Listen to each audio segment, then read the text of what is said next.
Okay, welcome to Decolonizing Our Bodies, a Womb Wisdom Circle on March 5th.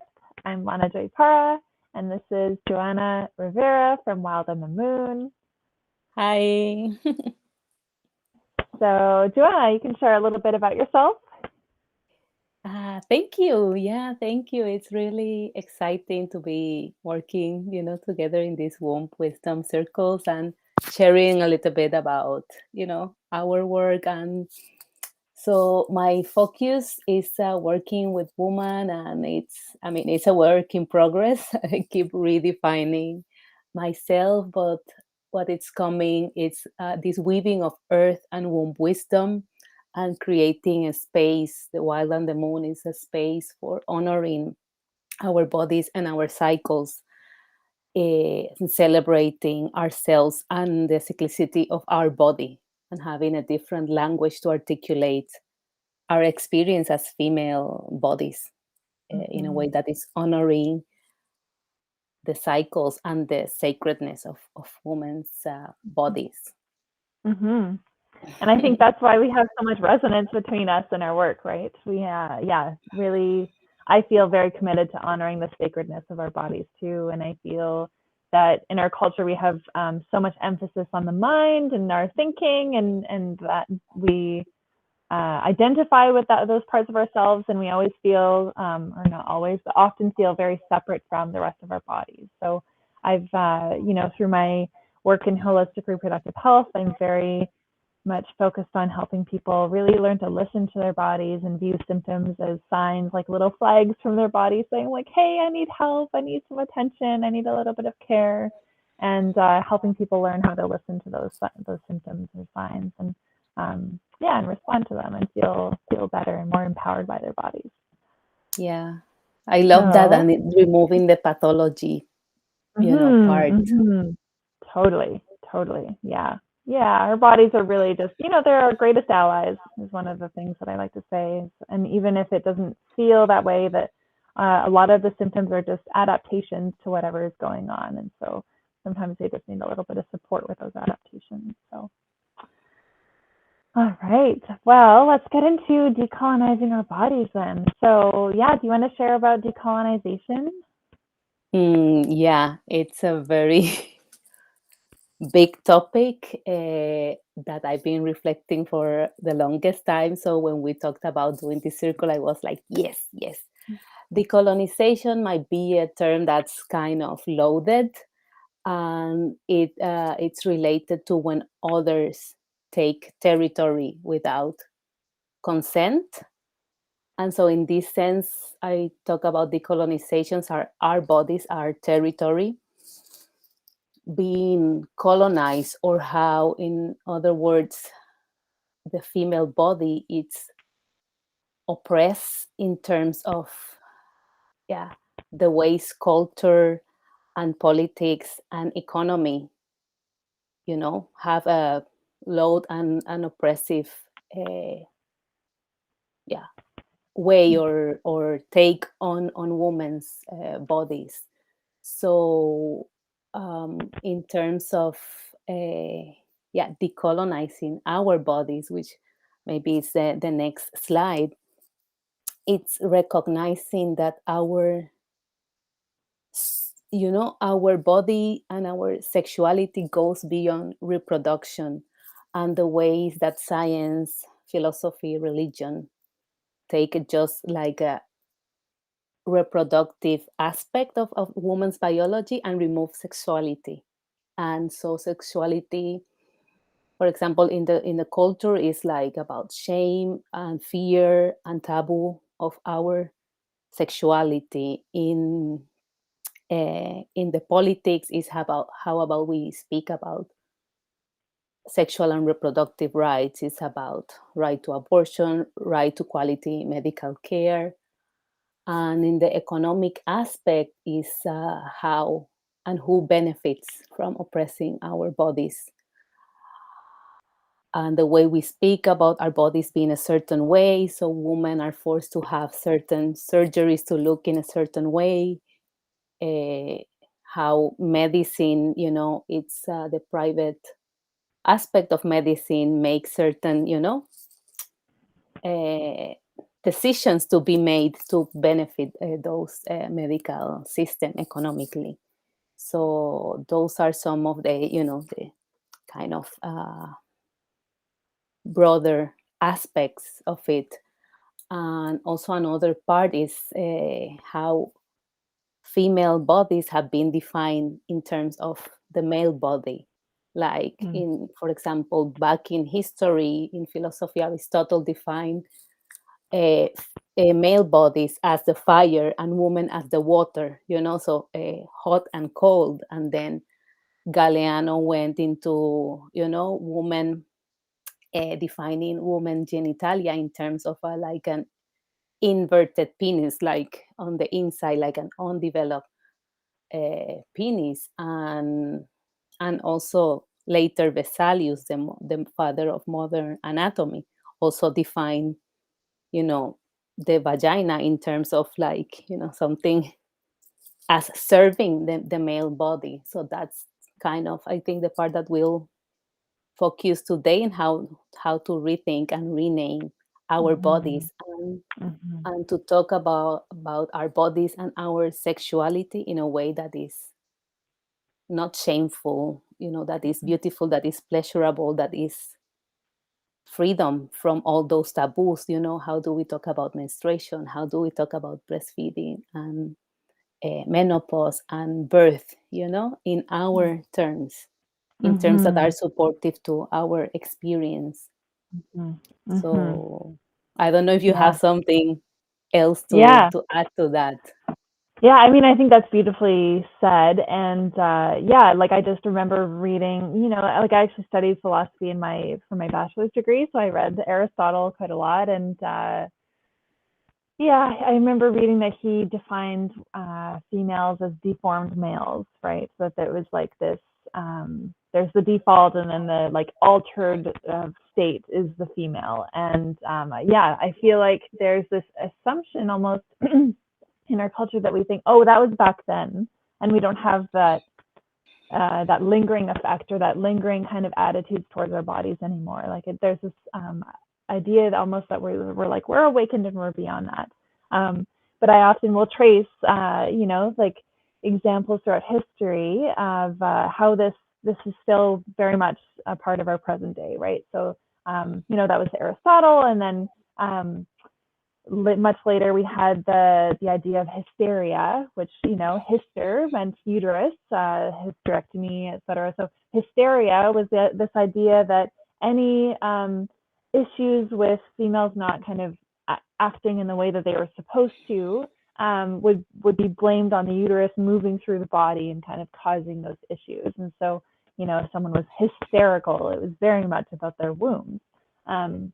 And so sometimes I feel like I want to reclaim that word and say, yes, I'm hysterical, and it's not this definition we've come to learn what that word means. And yeah, and so tracking it or tracing it to present day, I think that there's this assumption that that it's actually okay to not menstruate, that you can just take a pill and suppress your menstruation all of the time, which is really denying this like very cyclical part of our bodies, and that it's okay to just like completely suppress that, and it has no negative effects on your body, which to me is denying that power of cyclicity and that power that we get through ovulation, both in terms of an energetic power, but also just very physiologically speaking, like that is how we produce progesterone, which has huge role to play in our bone development, in our bone repair, in our gut health, in our mental health, in our heart health. So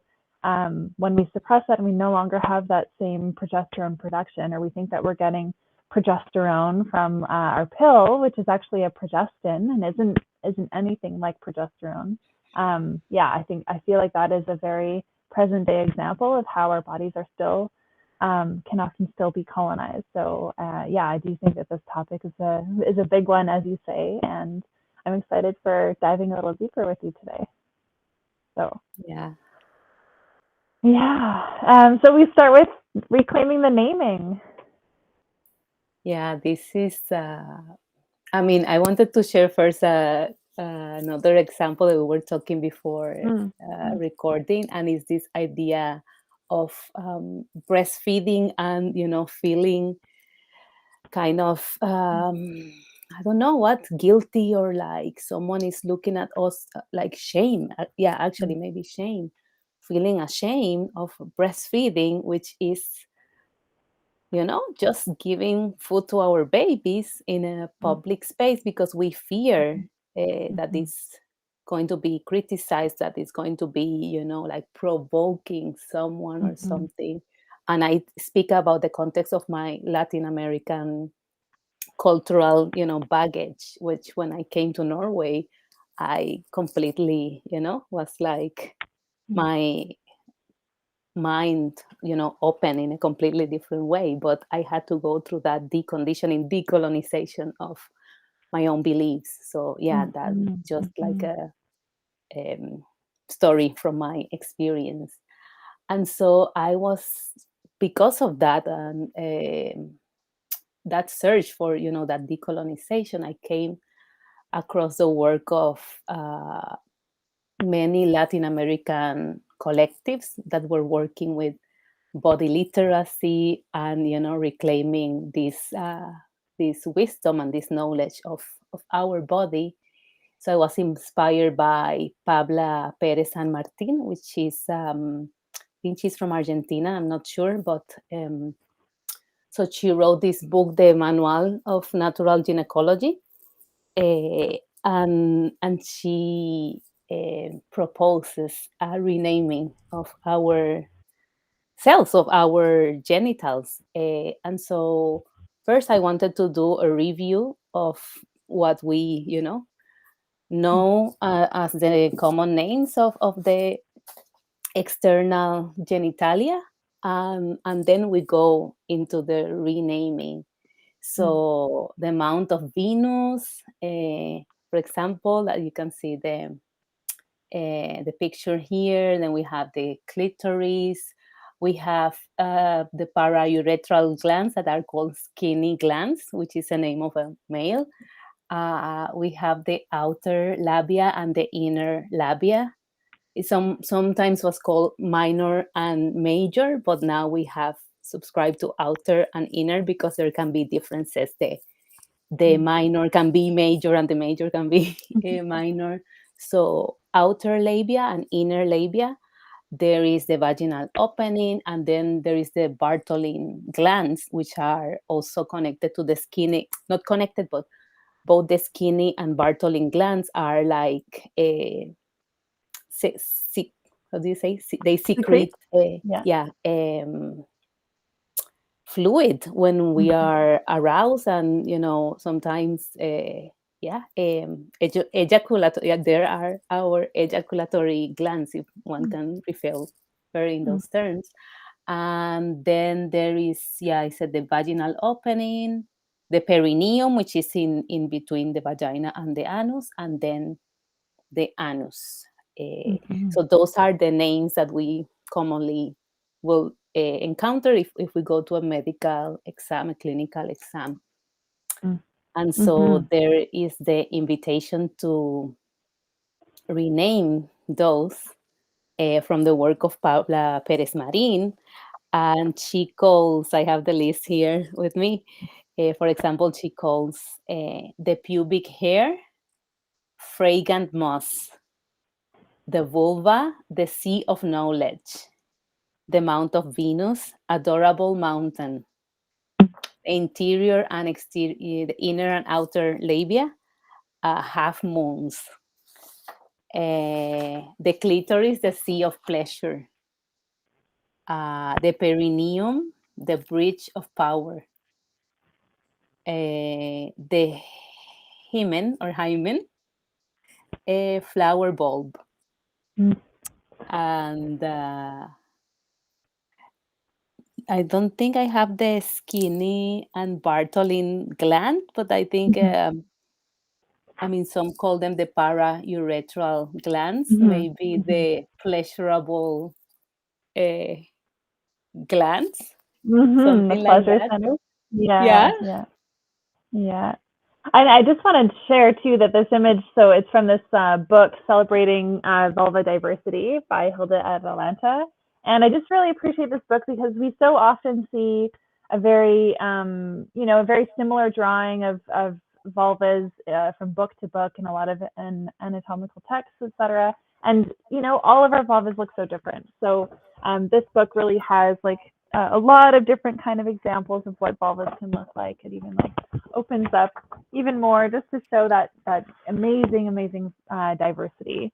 And yeah, the whole book is just really full of that. So I just wanted to share that a little bit as a plug for a book that I've really come to love and appreciate. Yeah, so, and then I also wanted to share too, so this is also from the same book, and these are all different examples of how the so-called hymen can look.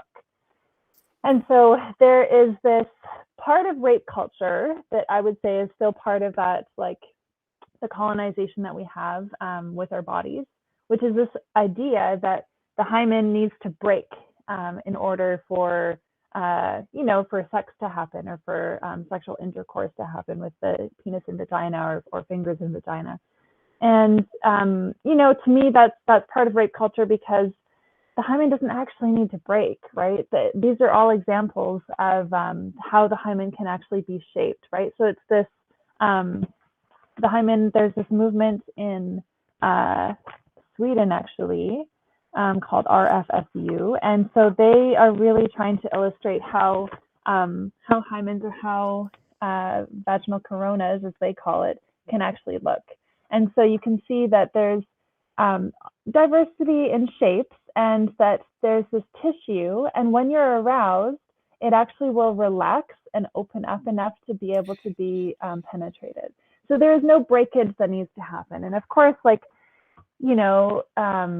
menstruating would not be possible if there is a like fascia or a tissue that needed to break, right? Like it comes through because there isn't anything blocking that, right? So that to me is a part of rape culture that we're expecting there to be blood, we're expecting there to be pain, we're expecting there to be a rupture and something lost, something that's no longer intact, right? And that's so unfortunate. Like there are still places in the world where you can do exams to see if you are intact, quote unquote, which to me is just like that's anatomically not accurate, right? So yeah, I feel like that's a really big part, and I love this move towards calling it the corona, right? Like the crown at the top of the vagina. So yeah, so that's that's like an entranceway into the internal part of our bodies. So yeah, do you want to share about these, Johanna? Yeah, so the invitation is to rename yourself from a place of joy and beauty and pleasure in your own terms. What does for you knowing your body and knowing yourself and knowing that this area is beyond reproduction, what would that look like for you? How would you make meaning of that, for yourself? So again, Pabla Perez Marin continues, into this invitation. She calls the vagina the path to source, so it's like that entrance to source. The hymen, she calls it flower bulb. The cervix, door to source. The cervix is that entrance uh, into that place where creation happens. The cervical mucus, guardian waters. Maybe, yeah, you will have maybe some other thoughts. I would love to hear what you think, Lana. The os, which is the opening, the luminous passage. The womb is the sacred space, source, matriz, matrix, mother, vital force source. The endometrium, which is the inner lining, the red blanket. the uterine tubes, which are shown here, serpentine pads, like the serpent as a feminine symbol of creation, reproduction, Mm. life. Mm-hmm. The ovaries, the pearl nests. Mm. And Mm-hmm. yes, and she has the Skenian Bartholin, nectar of pleasure. Mm-hmm. Mm-hmm. Yeah. Mm-hmm. Mm-hmm. So that invitation to tune in and to perhaps, make a beautiful drawing, or I mean, we'll have Mm-hmm. some invitations now Mm-hmm. to Mm-hmm. link into that. But what do you think about the guardian waters? Because I Yes, I know like you that. work with. Yeah, yeah. Garden waters would be something I get texts with images of everyone's garden waters quite regularly, and that's because that's related to what I teach, which is charting your cycles with cervical mucus or garden waters. Um, and yeah, I like that reframe because people hear the word mucus and they're kind of like, oh, it feels gross, and then I even have people saying like, oh, I want to send you a picture because I want your advice on like how to kind of categorize what I'm seeing, but I'm not sure. Like I feel kind of shy about it, or I feel like it's gross. And I'm like, no, no, it's beautiful. Like I really see this stuff as completely magical. Um, and yeah, that's based on like, the wisdom of our cervix. Like inside of the cervix is like a labyrinth of these cervical crypts, they're called. So yeah, I mean, we could call it the cervical labyrinth instead. And they are what produce the garden waters or the cervical mucus. And so during the infertile days of the cycle, it will produce a more acidic kind of garden waters that are also like physically create more of a log jam that prevent any pathogens or sperm from getting through. And then during the fertile window, that's when the pH actually changes to be more basic, and it'll also open up those channels to like invite sperm or whatnot in. So yeah, and then the labyrinth will even kind of act as like a holding ground, like a waiting party, waiting for the ovulation day to happen, and then it'll hold sperm there until ovulation happens, and it'll send sperm along. So I really think that these garden waters are just completely like magical, yeah, luminous. I love that word for it too. Parts of our bodies, and so I love the idea that it's not gross. It's not like mucus from your nose, or like it might have similar kind of consistency, but it's yeah, very very magical properties indeed. So yeah, and yeah, just also going back to the paraurethral glands or the Skene's glands and the Bartholin's glands. So as you said, those are named after male doctors.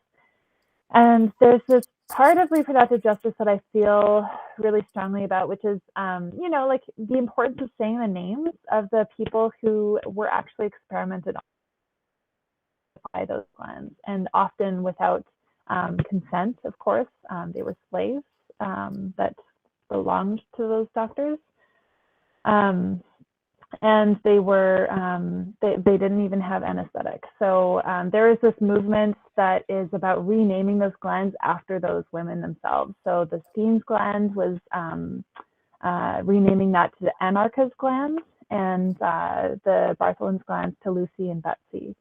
So yeah, I just think it's really important to say those names and to realize that a lot of our modern gynecological knowledge and practices are actually from very, very horrendous practices done to Black women in particular. So yeah, just naming that, and knowing that can even be part of our renaming in terms of honoring reproductive justice too. So yeah, oh yeah, here are this Skene's glands, or we could call it Anarcha's glands instead, and then the Bartholin's glands back here, we could name them the Lucy and Betsy glands. All right.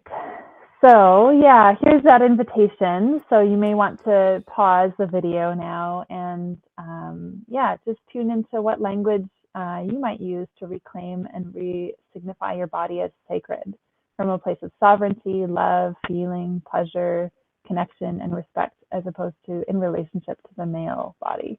well, it says male, female body, but the male body.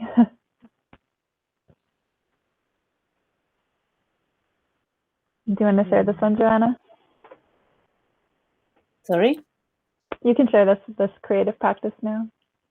Yeah, this is an invitation to tune in to the previous inquiry, sit with yourself. It can be it can be hard to imagine all the ways we have been um, conditioned, in our body, and it's a process of, taking it one step at a time. But know that we're doing this together, and so this is an invitation to do something beautiful and creative. And perhaps when you're doing your meditation, your inquiry, tuning into symbol, image, how does it feel in the body? When I shared about the different ways to name, to rename yourself, and creating something beautiful. Perhaps you want to create a mandala, perhaps a collage, perhaps if you draw or paint, get your watercolors and create something beautiful for yourself and for Mm-hmm. as part of your, or of Mm-hmm. your reclaiming. Mm-hmm. Mm-hmm. Beautiful. And share with us if you feel Mm-hmm. inspired to Mm-hmm. do that. Yeah, you can tag us on Instagram or find us on Facebook or comment in on our YouTube channel. I don't know if you can do photos in YouTube channel, YouTube video comments, but share with us in whatever way. So, we were talking earlier about, how our bodies were defined by some of these earlier philosophers like Aristotle, etc. And there is this, he was a surgeon, Dr. Leonard Shlain, and Tammy Lynn Kent writes about him in her book, The Wild Feminine.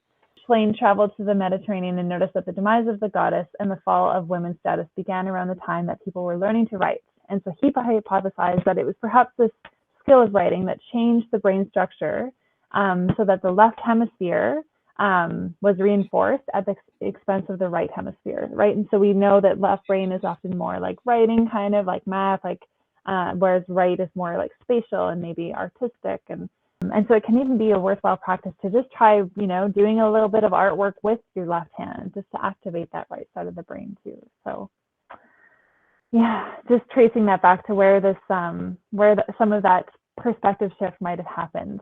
So so this is another practice that's actually from the Wild Feminine book by Tammy Lynn Kent. So it's called Spontaneous Creation. And so the invitation is to tune into your pelvic bowl. And so that pelvic bowl is the idea that there's this bowl inside of your pelvis that would have its sides being like the crest of your like your pelvic crest or your hips, the front being the pubic bone and the back being the sacrum. So the pelvic bowl, those are the kind of bony boundaries of this pelvic bowl. So you want to sense the energy that is in there. So this practice would just be, dropping into sensing what energy is there, if it's stagnant or if it feels maybe like a whirlwind or a tornado, or if it feels very vibrant, or if it feels a little bit dark, maybe damp or something. Just noticing what's there. And then once you notice what's there, just spend 5 minutes, doesn't have to be very long, using any kind of modality for creation. So that could be drawing, it could be coloring, it could be dancing or singing or writing or drumming. It could be anything at all. And the key is that it has no agenda. You're not trying to produce something. You're just creating for the sake of creating. And so after those 5 minutes, you'll tune into your pelvic bowl again and sense the energy there once more. And you'll notice if anything has changed. And so this idea is that, the renaming and the reclaiming the naming of our bodies, that I think that there's a lot of power there. And then there's this other piece to it too that's going beyond just the words themselves, that it's really about like actually being in that decolonized state, right? being in touch with the pelvic bowl, being connected to the creative power that you have there, and knowing that it's something that you actually have the power to regenerate and recharge and revitalize, in your own unique way. So yeah, the invitation is to pause the video again and to just try this practice, and then just share any insights that you may have had with us in the comments below or whatnot.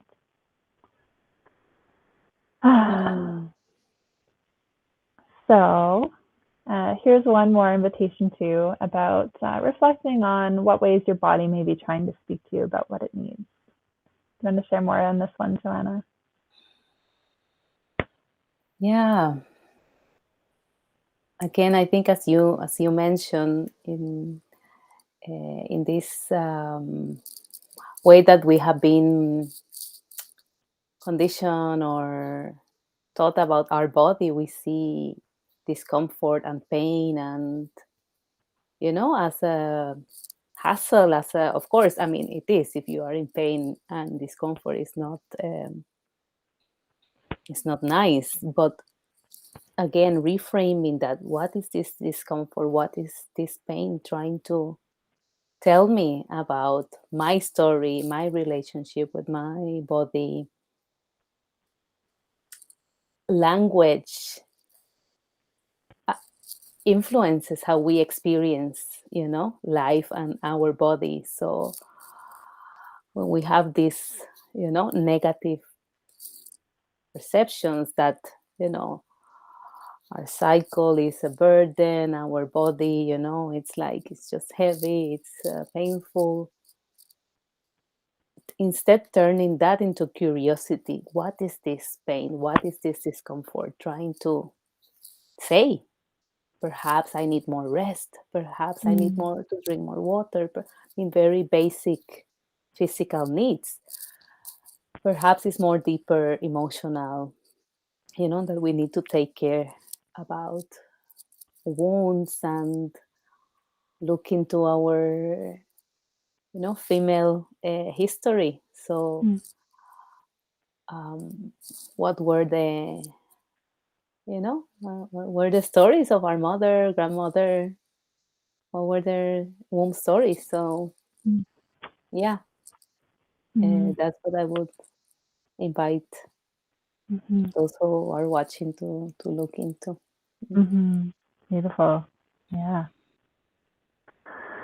Mm. Yeah. So, thinking about this shift in decolonizing your bodies, like it's more than just kind of like, these initial little exercises can help with dipping your toes in. And then there's that piece of really wanting to carry that over into your lived experience. And so just think about what maybe new practices might be that might help you with decolonizing your body. Might be supportive for that practice. So some examples might be that, like, maybe first thing in the morning, before you look at your phone and tune into what's going on in the external world, you just take that first little bit, maybe it's while you're taking your temperature, to drop into that pelvic bowl space and notice what's there. Notice how maybe your dreams have regenerated it or recharged, or maybe how maybe you're feeling like that there's a little bit more need showing up there for some self-care time. That could be just like 2 minutes to 10 minutes to half an hour, however long you really want it to be. It could be every morning, or it could be weekend mornings, whatever feels more manageable. And then just knowing that the time commitments needed, ideally it's not another thing to add to your to-do list, right? Because that to me is still very kind of like left brain kind of way of thinking, which I'm very, like, that is very overactive in my own life, in my own way of being. So I'm trying to really just see these as invitations and not obligations, and the like little bite-sized pieces too, right? So if it's just like 2 minutes every morning, manageable to me, then like, oh, I need to do this like 2-hour practice every day or something like that, right? So whatever feels more attainable for you. Do you have anything to add for this? Yeah, no, I love what you just shared, and what I often find is in the morning. It could be in the evening. Sometimes I don't have time in the morning, but in the evening, 2 minutes before I Mhm. go to bed, just telling myself 2 minutes, Joanna, you don't need, Mhm. more, 30 seconds, 1 minute, 2 minutes, whatever. Mhm. Perhaps while you're brushing your teeth. Mhm. But showing up consistently and perhaps just breathing there, breathing and bringing your awareness to your womb. Mhm. You'll see how you get so much information, if you really listen. Mhm. Mhm. Yeah, it doesn't need to be, like a 2-hour ritual or like a 2-hour. You don't need anything. You just have yourself, your breathing, which you have with you all the time, and your womb, Mhm. and that's Mhm. that's enough. Mhm. Mhm. Yeah, definitely.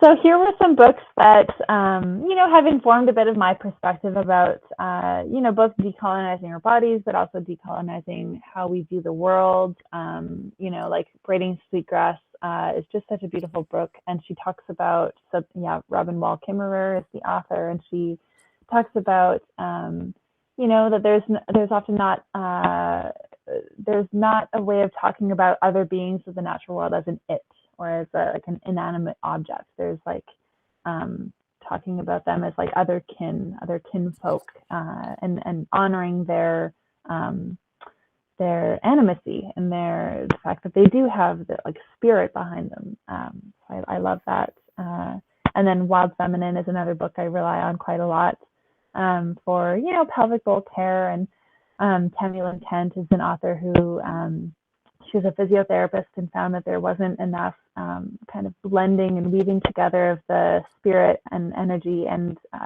physiology kind of realms all together. So she created this work called Holistic Pelvic Care. So that's a really great resource to draw on. And yeah, Joanna has a couple books she'd like to share too. Yeah, I have the gynecology manual is in Spanish. I think she has translated some of the chapters.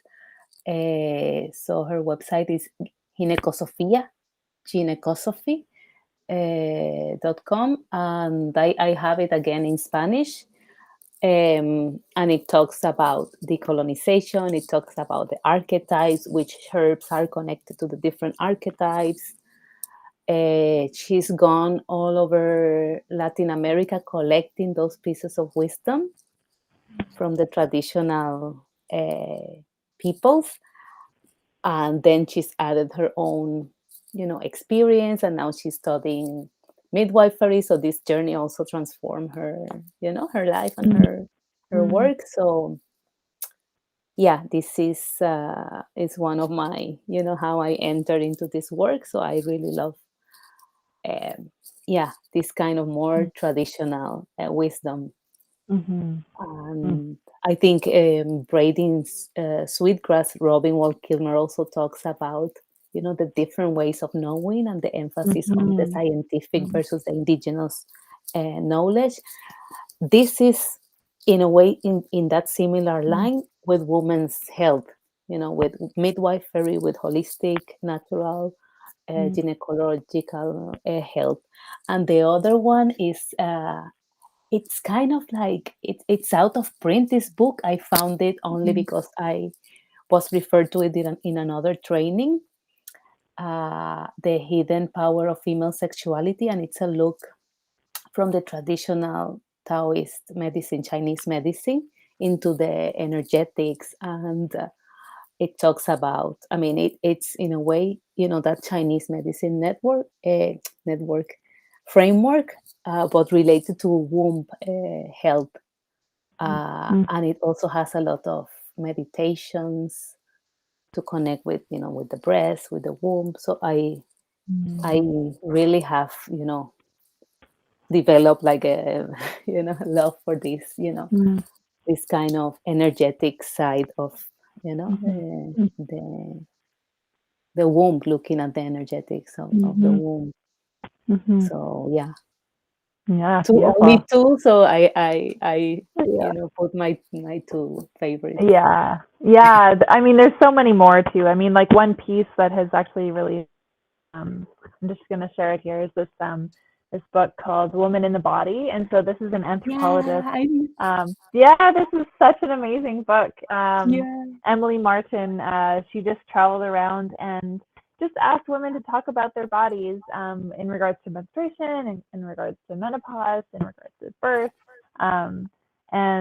It was really, really powerful just to see, just to track how women were talking about their bodies through these different parts of their lives. So, yeah.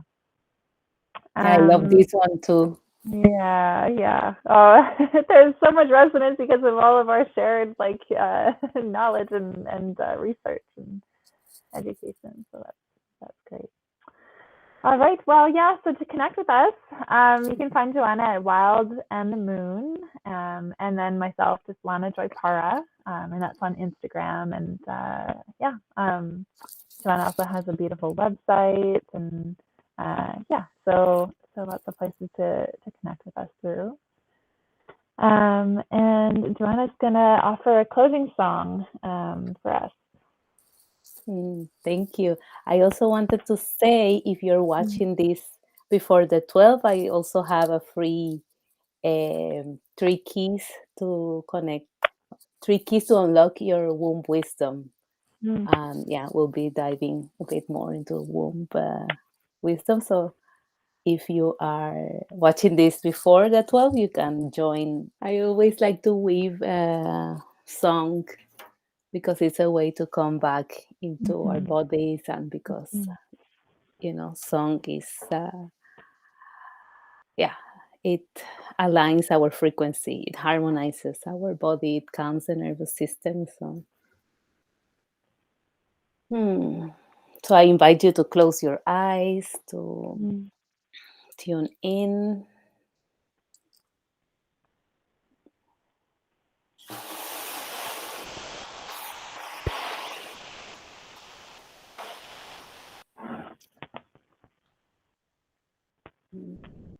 And this is a song called Awaken to Your Power by Maria Stark. Where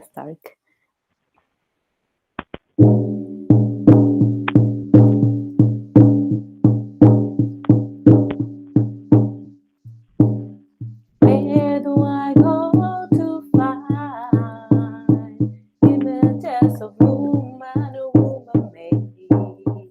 Where do I go to find images of woman a woman made? Our wisdom cannot be lost, our spirit cannot be broken.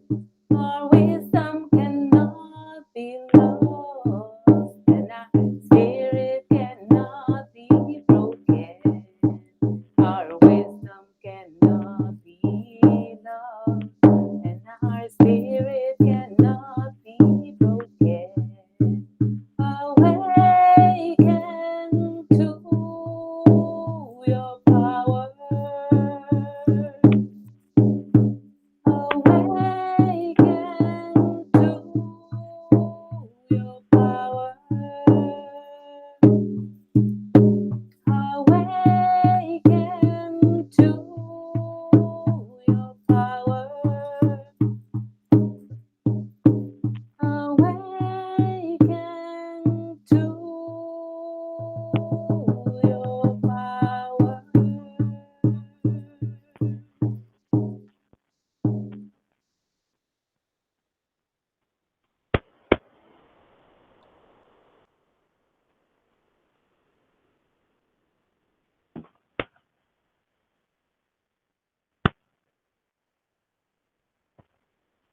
Thank you so much. It's beautiful. Yeah. And thank you everyone for joining us, anyone who's been tuning in. And let us know if you have any, further ideas for decolonizing our bodies in the comments below. Bye.